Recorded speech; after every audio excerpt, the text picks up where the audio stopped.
అందరికీ నమస్కారం. నేను మీ కిరా కార్పిని. చంద్రబాబు నాయుడు గారి కూటమి ప్రభుత్వం అధికారంలోకి వచ్చిన తర్వాత లెక్కర్ స్కామ్ మీద ప్రత్యేక దృష్టి సారించింది. సిట్టు బృందాన్ని కూడా వాళ్ళకి ఆదేశాలు జారీ చేసింది. స్పెషల్ ఇన్వెస్టిగేషన్ టీం వాళ్ళు చాలా లోతుగా కూడా లోపలికి వెళ్లారు. చిత్ర విచిత్రమైనటువంటి పరిస్థితులు ఎదురైనాయి. అందులో భాగంగానే ఏపీ లిక్కర్ స్కామ్ లో 11 మంది ఆల్రెడీ అరెస్ట్ అయ్యారు. ధనుంజయ రెడ్డి, కృష్ణమోహన్ రెడ్డి, కేసిరెడ్డి రాజశేఖర్ రెడ్డి, చెవిరెడ్డి భాస్కర్ రెడ్డి, మిథున్ రెడ్డి, కిరణ్ కుమార్ రెడ్డి, వెంకటేష్ నాయుడు, గోవిందప్ప బాలాజీ, చాణుక్య, దిలీప్ ఇలా 11 మంది అభియోగాల మీద వాళ్ళకి కోర్టుకి ఛార్జ్ షీట్ కూడా ఇవ్వడం జరిగింది. సిట్టు బృందం దాదాపు 300 పేజీలు ఉండేటువంటి ఛార్జ్ షీట్ని సిట్ ఇన్వెస్టిగేషన్ టీం కూడా ఇవ్వడం జరిగింది. దాంట్లో చాలా బలమైన ఆధారాలు ఉంటాయి.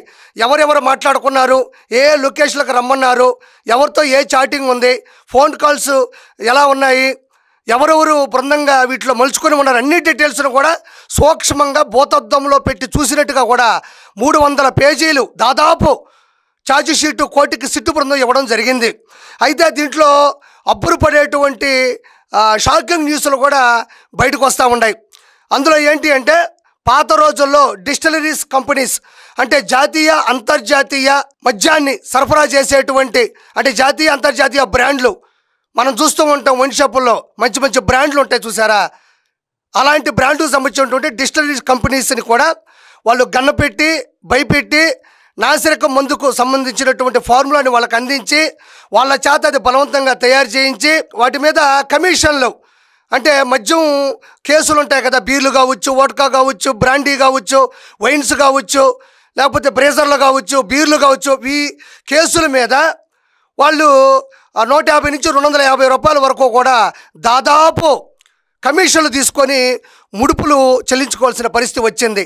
ఆ ముడుపులన్నింటినీ కూడా హైదరాబాద్ కావచ్చు, బెంగళూరు కావచ్చు, మద్రాసు కావచ్చు, పలు రాష్ట్రాల్లో అపార్ట్మెంట్లని చేతికి తీసుకొని అన్ని అపార్ట్మెంట్లో ఉండేటువంటి గదుల్లో కూడా ఈ అమౌంట్ అంటే కమిషన్ల ద్వారా వచ్చినటువంటి అమౌంట్ని అక్కడికి తరలించి అక్కడ అపార్ట్మెంట్లో ఉండేటువంటి రూముల్లో కూడా లెక్కించడం జరుగుతుంది. ఇది ఏంటి ఇలా చెప్పేసావు అని అంటే ఖచ్చితంగా నేను చెప్పాలి. ఎందుకంటే నిన్న రాత్రి అన్ని మాధ్యమాల్లో కూడా సోషల్ మీడియాలో చక్కర్లు కొడుతుంది. అమౌంట్ అంటే అనేసారు, కానీ దానికి ప్రూఫ్ ఉందంటే నిన్న చెవిరెడ్డి భాస్కర్ రెడ్డి అనుచరుడు వెంకటేష్ నాయుడు అని ఉంటాడు. చెవిరెడ్డి భాస్కర్ రెడ్డి డబ్బులని ఆయన హైదరాబాదుకు తరలించి ఇక్కడ స్థిరాస్తులు కొనడం కావచ్చు, ఇక్కడ పలు విధాలుగా వాటిని పెట్టుబడి పెట్టే దిశగా కూడా ముందుకెళ్ళాడు. అది అందరికీ తెలుసు, అతనికి ఉన్నటువంటి అనుబంధం. అయితే ఈ వెంకటేష్ నాయుడు ఒక అపార్ట్మెంట్లోని ఒక ఫ్లాట్లో ఆ వచ్చినటువంటి కమిషన్ డబ్బుల్ని లెక్క పెడుతున్నాడు. అయితే ఒకసారి చూద్దాం ఆ వీడియో ఏంటి ఎలా ఉందనేది ఒకసారి చూడండి.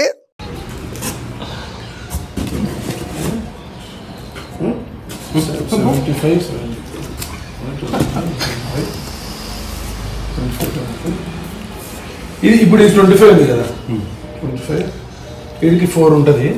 4 ఇది ఒక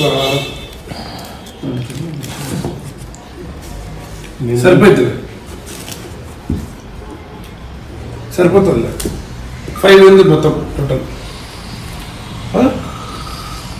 ఇది నిన్న వెలుగులోకి వచ్చినటువంటి వీడియో, ఇది వైరల్ అవుతుంది. ఈ వీడియో ఎక్కడి నుంచి వచ్చింది అంటే, పాత రోజుల్లో వీళ్ళు డబ్బులు లెక్క పెట్టేటప్పుడు కట్టలుగా ఒక దగ్గర పెట్టినప్పుడు వాటికి సంబంధించినటువంటి వీడియో ఈ వెంకటేష్ నాయుడు తన ఫోన్తో తన అనుచరుడి చేత ఈ వీడియో తీపిస్తున్నాడు. ఎందుకంటే ఈ వీడియోని ఆయన పైన ఎవరున్నారో, ఆయన పైన ఎవరున్నారో, అంతిమ లబ్ధిదారుడు ఎవడో మొత్తం చూడాలి కదా. కాబట్టి ఈ వీడియోని బంధిస్తున్నాడు. ఎందుకు భయపడలేదా, ఇది బయటకు వస్తే ప్రాబ్లం కదా, ప్రమాదం కదా అంటే, రానున్న రోజుల్లో 30 సంవత్సరాల్లో మన ప్రభుత్వం వస్తుంది కదా, కాబట్టి మనల్ని ఎవరు ఏం చేస్తారులే అని చెప్పేసి ఈ వీడియోని తీసి తన దాంట్లో ఉంచుకోవడం జరిగింది. తర్వాత పైన పంపించడం జరిగింది. తర్వాత ఎప్పుడైతే లిక్కర్ స్కామ్ మీద ప్రత్యేక శ్రద్ధ చంద్రబాబు నాయుడు గారు పెట్టారో, స్పెషల్ ఇన్వెస్టిగేషన్ టీము దూరిందో, వెంటనే ఆ వీడియోలన్నీ కూడా డిలీట్ చేయడం జరిగింది. వాళ్ళు వీడియోలు డిలీట్ చేస్తే పక్కన వాళ్ళకి కనబడవేమో, ప్రభుత్వానికి, అధికారులకి, ఇన్వెస్టిగేషన్ టీములకి వాటన్నిటి కూడా రిట్రీవ్ చేశారు. ఫోనుల నుంచి మళ్ళీ బ్యాకప్ చేశారు. రిట్రీవ్ చేసిన తర్వాత ఈ వీడియోలన్నీ కూడా బయటపడడం జరిగింది. ఇది ఓన్లీ ఒక మచ్చు తునక. అక్కడ డబ్బులు లెక్క పెట్టేటప్పుడు చాలా డీటెయిల్డ్గా చెప్తున్నాడు. అతను వాయిస్ కూడా బయటపడుతుంది. ఇది 1, ఇది 2, ఇది 3, ఇది 4, ఇది 5, దాదాపు నాకు తెలిసి 35 కోట్ల రూపాయలు. ఇది ఓన్లీ ఒక రూమ్లో జరిగినటువంటి వీడియో మాత్రమే. ఇది 1, 2, 3, 4, 5 కాదు. ఇది పేద ప్రజల రక్తం. ఇది లివర్లు పోగొట్టినటువంటి ప్రమాదకరమైనటువంటి పరిస్థితి. కిడ్నీలకు సంబంధించినది. ఆరోగ్యాల్ని పోగొట్టినటువంటి డబ్బులు కదా ఇవి. వాటిల్ని అతను లెక్కబెట్టి తన ఫోన్లో రికార్డింగ్ చేసుకుంటున్నాడు. ఇది ఒకటి మాత్రమే. ఇలా రకరకాల రాష్ట్రాల్లో, రకరకాల అపార్ట్మెంట్లో, రకరకాల రూముల్లో ఎన్ని వేల లక్షల కోట్ల రూపాయలని వాళ్ళు తరలించి లెక్క పెట్టారో. ఇది మచ్చుతనగా ఒకటి బయటకు వచ్చింది. ఇంకా పుంకాలుగా కూడా ఈ విధంగా డబ్బులు బయటకు వస్తాయి.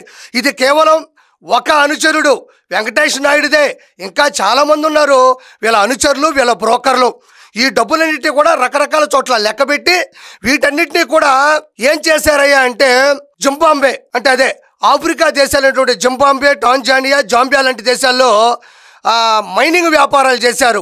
దుబాయ్కి తరలించి, ఏది కేసిరెడ్డి రాజశేఖర రెడ్డి అనే వ్యక్తి దుబాయ్లో ఉండేటువంటి కిరణ్ కుమార్ రెడ్డి దగ్గరికి డబ్బులు పంపించి అక్కడ వైట్గా మార్చడం జరిగింది. అదేవిధంగా వీళ్ళు బెంగళూరులో రియల్ ఎస్టేట్ చేశారు, హైదరాబాద్లో సినిమాలు నిర్మించారు. అదేవిధంగా వీళ్ళు షేర్ మార్కెట్లో పెట్టుబడులు, ప్రముఖ వాణిజ్య వ్యాపార సంస్థల్లో పెట్టుబడులు కూడా పెట్టడం జరిగింది. వీళ్ళు ఒక చోట 2 చోట్ల కాదు, దశలుగా అన్ని దిశలా కూడా ఈ డబ్బుల్ని పెట్టుబడి పెట్టి వాటిల్ని స్థిరాస్తులుగా కూడా మలచి ఆ డబ్బుల్ని తిరిగి ఎలక్షన్స్ ముందు కూడా తీసుకురావడం జరిగింది.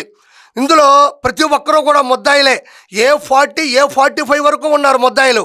ఒక్కొక్కరిని లోడే కొద్దీ ఒక్కొక్కరు బయటపడుతూ ఉన్నారు. ఏదైతే ఛార్జ్ షీటు 300 పేజీల ఛార్జ్ షీటు దాఖలు చేశారో అవే కాకుండా నెక్స్ట్ వచ్చేటువంటి లిస్టు కూడా చాలా గట్టిగా ఉంటుంది. షెల్ కంపెనీస్ని ఓపెన్ చేసి, ఆ షెల్ కంపెనీస్ అంటే అవి పేపర్ మీద ఉంటాయి, భూమి మీద ఉండవు. అలాంటి డొల్ల కంపెనీలని తయారు చేసి అందులో మళ్ళీ పెట్టుబడులు పెట్టి అందులో నుంచి దాన్ని వైట్గా మార్చి ఎలా చలామణి చేశారన్న విషయం కూడా బయటపడిపోతూ ఉంది. వీటన్నిటికీ కూడా అంతిమ లబ్ధిదారుడు, అత్యంత లబ్ధిదారుడు జగన్మోహన్ రెడ్డి. ఎందుకంటున్నానంటే వీళ్ళందరి చేత చేయించింది అతనే కదా. ఇది కేవలం డిస్టిలరీస్ కంపెనీ చేత నాసిరకం మందు ఉత్పత్తి చేసి వాటి కేసుల్లో తీసుకున్నటువంటి ముడుపులు తాలూకు కమిషన్ డబ్బులే ఇవి. అది కాకుండా ప్రైవేటుగా ఉండేటువంటి వైన్ షాపుల్ని ప్రభుత్వ పరంగా తీసుకొని అక్కడ డిజిటల్ ప్రాసెస్ లేకుండా, ఫోన్పే, గూగుల్ పే లేకుండా, లెక్కపత్రాలు లేకుండా వాటికి సంబంధించినటువంటి సాఫ్ట్వేర్ని మొత్తం స్పాయిల్ చేసి క్యాష్ పెట్టు క్వార్టర్ తీసుకో అని ఏదైతే ఉందో ఆ డబ్బులకు సంబంధించినటువంటి కూడా కొన్ని లక్షల కోట్ల రూపాయలకు సంబంధించినటువంటి 100% వాటికి సంబంధించినటువంటి ప్రూఫ్లు కూడా బయటపడే అవకాశం ఉంది. కాబట్టి ఇది ఒకటి మచ్చుతునక మాత్రమే. ఇంకా ముందుకెళ్తుంటే చెప్పారు కదా, ఢిల్లీ లిక్కర్ స్కామ్ కన్నా 100 రెట్లు పెద్దది ఈ లిక్కర్ స్కామ్. కాబట్టి ఇప్పటికి 11 మంది, వాళ్ళ లక్కీ నెంబర్ 11 మంది వెళ్ళారు. A45 వరకు కూడా ముద్దాయిలుగా ఉన్నారు. వాళ్ళందరి మీద కూడా విచారణ జరుగుతుంది. వాళ్ళ ఫోన్లు కూడా రిట్రీవ్ చేస్తున్నారు. వాళ్ళు డిలీట్ చేసినప్పటికీ చట్టం నుంచి, ప్రభుత్వం నుంచి, ఇన్వెస్టిగేషన్ టీం నుంచి, ఈడీ నుంచి తప్పించుకోవడం అసాధారణం. సాధారణంగా తప్పించుకునే విషయం కాదు, ఇది అసాధారణం. కాబట్టి 100% వీళ్ళందరూ లోపలికి వెళ్తారు. ఇది అతిపెద్ద లిక్కర్ స్కామ్. ఇక్కడ 2 విషయాల్లో మనం బాధపడాలి, భయపడాలి. ఒకటి, ప్రజల ఆరోగ్యాన్ని విషమ స్థితిలోకి తీసుకువెళ్ళారు. అంటే ప్రజల ఆరోగ్యాన్ని దెబ్బకొట్టారు, ప్రభుత్వ ఆదాయాన్ని దెబ్బకొట్టారు. 2 ఆలతో వీళ్ళు దెబ్బ కొట్టడం జరిగింది.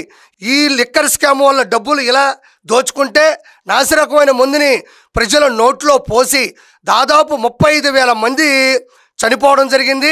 35 లక్షల మందికి పైగా ఇప్పటికీ ప్రాణాపాయ స్థితిలో ఉన్నారు. లివర్లు, కిడ్నీలు పోగొట్టుకొని రోడ్డున పడ్డారు. ఆడవాళ్ళ యొక్క పుస్తులు తెగిపోవడం జరిగింది. జగన్మోహన్ రెడ్డిని ప్రేమించి ఓట్లేస్తే ఎంత ద్వేషించి వాళ్ళని ప్రాణాపాయ స్థితిలోకి తీసుకెళ్లాడనేది నేను ప్రత్యేకంగా చెప్పనక్కర్లేదు. అంతిమ లబ్ధిదారుడు, అత్యంత లబ్ధిదారుడు, వీళ్ళందరికీ బిగ్ బాసు, ఒక దొంగ, సొంత చెల్లిని కన్న తల్లిని బయటికి పంపి బాబాయిని పైకి పంపిన వ్యక్తి జగన్మోహన్ రెడ్డి చివరగా ఈ కేసు మీద లోపలికి వెళ్తాడు.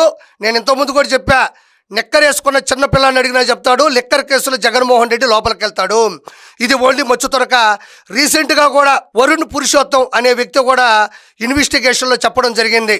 హైదరాబాదు శివార్లలో ఒక ఫామ్ హౌస్లో డబ్బులు ఉన్నాయి అని. అక్కడికి వెళ్తే అవి కూడా కోట్ల రూపాయల కట్లు దొరికాయి. 11 కోట్ల రూపాయలకి పైచిలుకు దొరకడం జరిగింది. అన్నీ కూడా బయటకు వస్తున్నాయి. దీన్ని కప్పిపుచ్చుకునే ప్రయత్నం చేసుకున్నా కూడా చట్టం వీళ్ళని విస్మరించదు, పక్కన పెట్టదు. 100% వీళ్ళందరూ కూడా శిక్ష అనుభవించబోతున్నారు. Thank you so much.